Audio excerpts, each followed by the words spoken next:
Yo.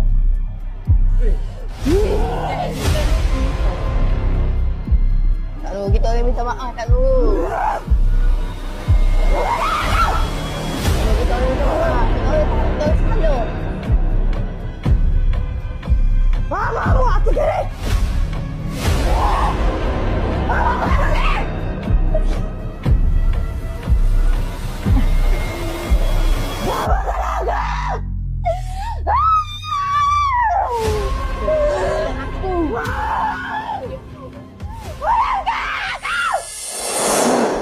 Wah, weh. Kalau misalnya Pak Organ, sedap logok ni.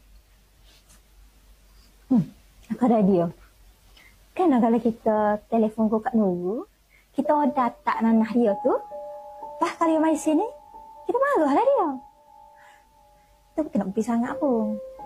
Dia okey, holah aku tak boleh lagi dengan dia. Dia ni kalau jual tu macam tak sepejuah. Lebih kena usaha jatuh aku tengok ni. Sakit pula hati aku. Bila teringat. Gitulah dia kejanda. Tu lagi. Jadi aku fikir kita nak dia. No. Aku je.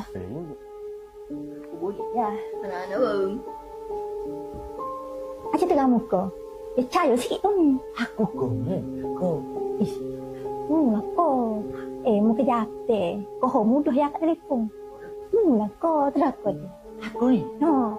Oh, apa sabar.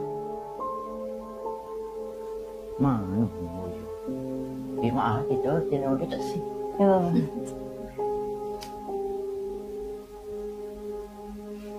Oh, kalau tino dia ni nampak ya kan.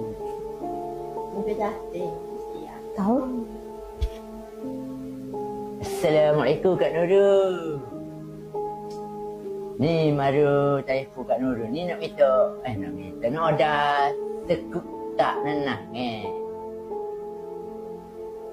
Boleh tak Kak Nurul si ada Mufiqah?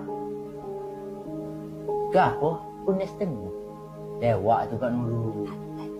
Lalu lah itu tadi sakit perut ni nak makan sepetak nanah.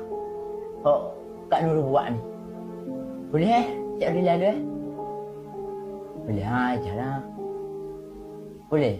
Okey, baik dulu Kak Nurul. Kita tunggu. Okey, bye. Oh, yung.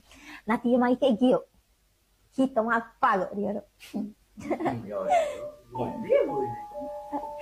Nampak lah yang mari atas. Nampak lah dia. Kuro lah jual dia.